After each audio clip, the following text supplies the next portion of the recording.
اللي جبتوا الحكي على فكره.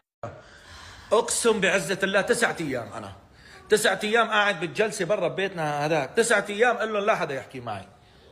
قال لهم لا حدا يحكي معي. قالوا لي لا. قال لهم في دراسه في مخطط هدول طعم سناره زتوا لي اياها والله واللي اسمه الله والله كانوا ليك. واكبر دليل بعتهم ليكي بعدها عم تنبح بعدها عم تنبح ووصلت لإلك وجبتي الكلام لإلك. لو ما اخذنا الاولاد ما صار هيك ما صار هيك. بس لفهمكم شغله هلا بقصوا له اللقطه لابني وبيروحوا بيقولوا له عرفتوا اذا ابني انا كان عايش ومرتاح وقايم فيه من بعيد وكل شيء وكل الامور تمام فانا ليش ضعفت وقت قالت لي خذ اولادك رقدت مثل المجنون.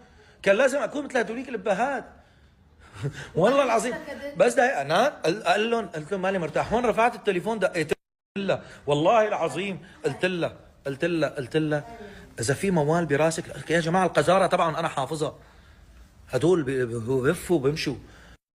انا مفهم. انا قلت لها اذا في شيء براسك لا لانه انت طيب وحنون ليك محادثتك دقيقه شوي ليش محادثتك هون لا انا عم ببعث لك اياهم لانه قلبك طيب وحنون وما بعرف ايش. ما دقيت لها بعت فويسات كنا عم نحكي. هي بتبعت كتابه ما بتبعت فويس عرفتي.